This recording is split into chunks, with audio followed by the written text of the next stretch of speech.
I am Mišo. I am an associate producer coming from Ubisoft Belgrade. And I would like to talk to you about a subject called developing a team while also developing a game. A brief introduction would be me telling you how I got into gaming and what I did to get to where I am. Some of it is in your brochures, but like Kate said, I started as a game tester in Apex Entertainment, where I gradually worked got my way into a producer position before trying my luck in AAA at Ubisoft Belgrade. So, moving forward, I would like to discuss what is it that I really do.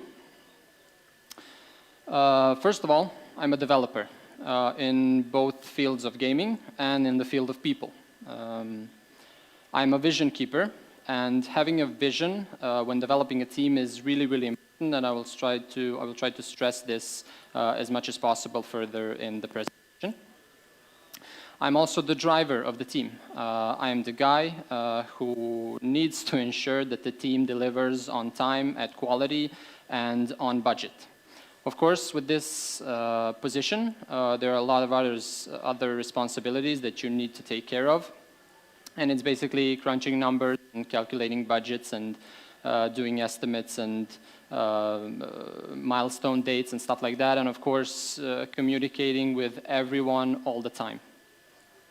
But when you do all this, it makes you a team leader. And I'm not, of course, there's some managerial issues, but your main focus should be that you're a team leader, not really a manager for the team. You should be a driving force for your team, and you need to be someone they look up to. When they look up to, it doesn't mean that you need to be a guy who is the best job-wise in your team. You just need to be the guy who can get the best out of the team. You're also a shoulder to cry on. It happens all the time. There are many frustrations. Basically, especially in AAA, where the work needs to be adaptive, and every change comes with frustrations. So a workflow that is good for early game development isn't necessarily good for later stages of development. And during this change, there are a lot of frustrations, and you need to be there for your team until you hit that sweet release time of the year. So what you need to be is you need to be the foundation for your team. And as a team leader, your main focus should be on team development. Before moving further, every team needs development. So regardless of their seniority, if it's a more senior team or a more junior team, every team needs development, that there is always room for growth. So the definition of a senior team, I would say, would be a team that has worked a long time together, but this kind of team still has room for growth, whether it's because you take up a project or a mandate that has increased complexity, or you're just catching up to an ever-expanding industry. This is one of the beauties of the gaming industry. There's always some new standard. There's always a new thing that you need to catch up to. So there's always room for growth. But for the sake of this presentation, I would like to focus on developing junior teams, because a lot of the things that go into developing a junior team, a senior team already has. So I think it's more interesting to focus on developing junior teams. So when developing a junior team, what is it that you need to have? You need to have vision. And like I said earlier, it's really, really important to have a vision. And the best case scenario is to have a huge overarching vision. And we usually take the company's or the studio's vision to do this. So, not to mess this up, let's read this together. It would look really bad if I messed it up. So, Ubisoft is a creator of worlds committed to enriching players' lives with original and memorable game experiences. Now, the problem with handling a smaller, localized team is that this vision is too broad. It's too macro. It's too big. It doesn't necessarily apply to a smaller team that you might have. So what you need to do is take this vision and reduce it to something that will help the team focus on work. So with this said, you need to know the vision, and more importantly, you need to talk this vision and walk this vision. everything that the team does needs to be in line with this vision that you've created for yourselves. Another thing, you need to be adaptable. You need to be adaptable as a team leader, and you need to be adaptable as a whole team. A good analogy is that team is just like a family where everyone has different ages, and you can't really talk to everyone in the same way. So someone likes to be sweet-talked, someone likes to be talked to really directly, and you need to gauge this properly. So before moving this forward, can I see a raise of hands? How many of you use swear words during your day-to-day communication with the team? I'm not talking like offending anyone, just casual swearing. Okay.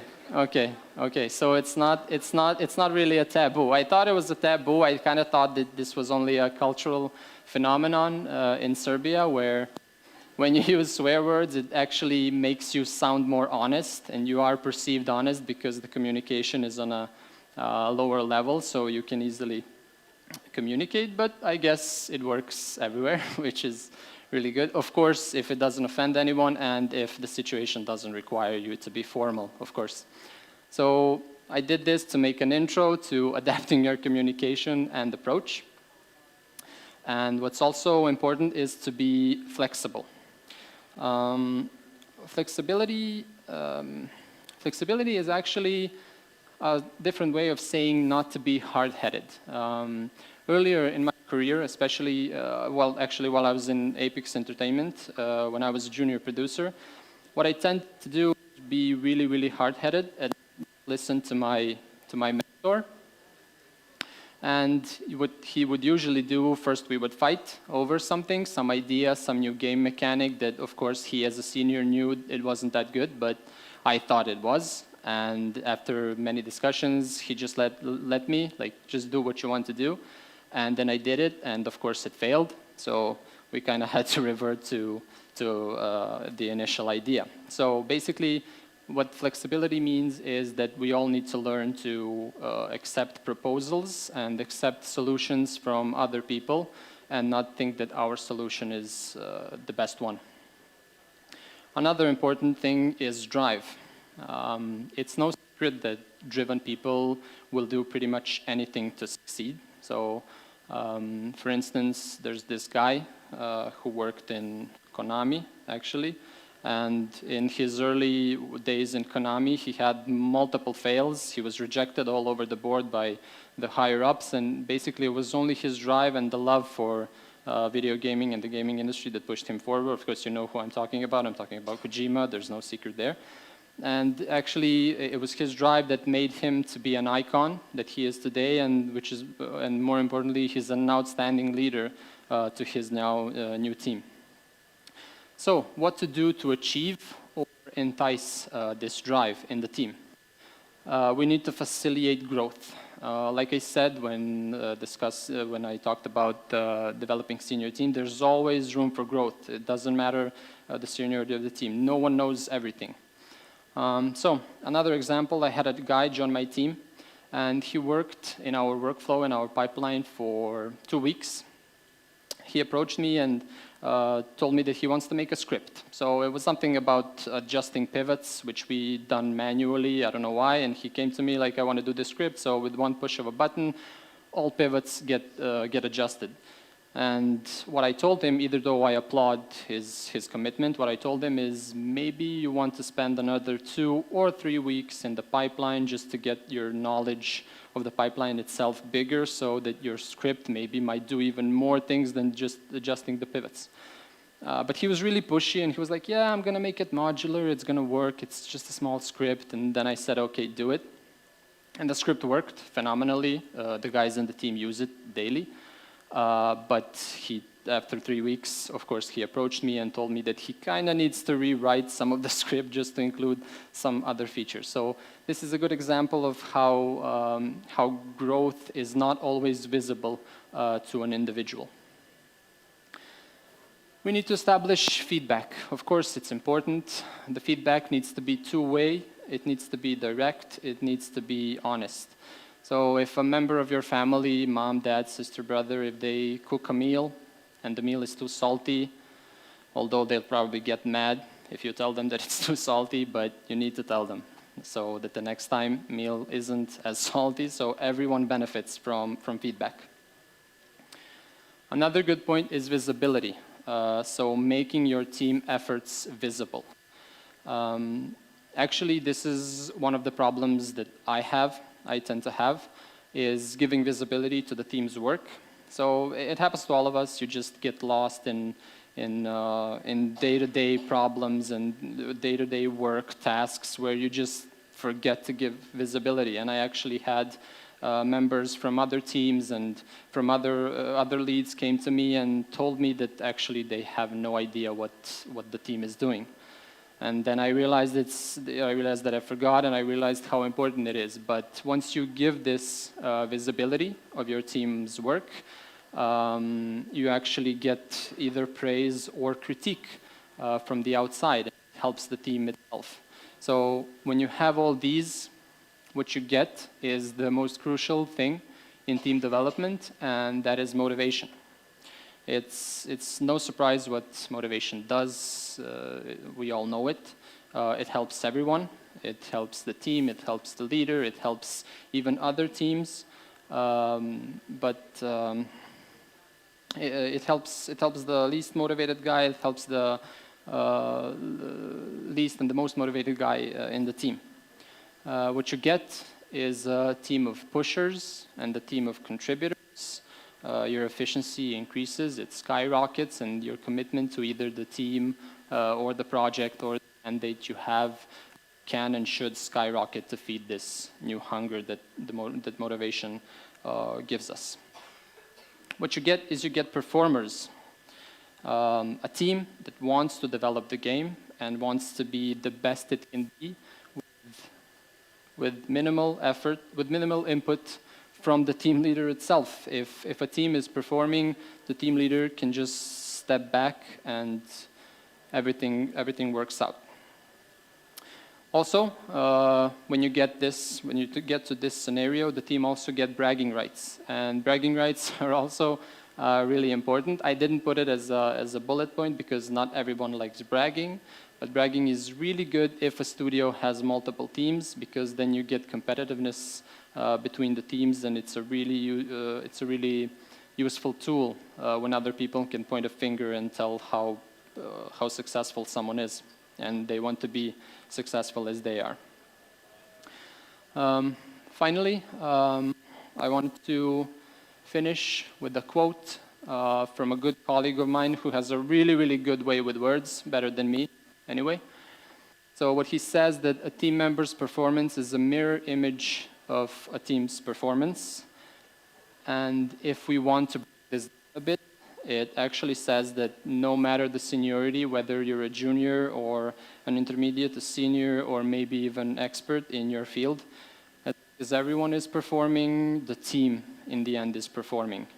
So to go back to the title, to develop a team while also developing a game, you always start from the building block, the team member. So, thank you. Hi, I have a question about, you said a team leader. So I have a question, if does team leader has to be involved in process of development?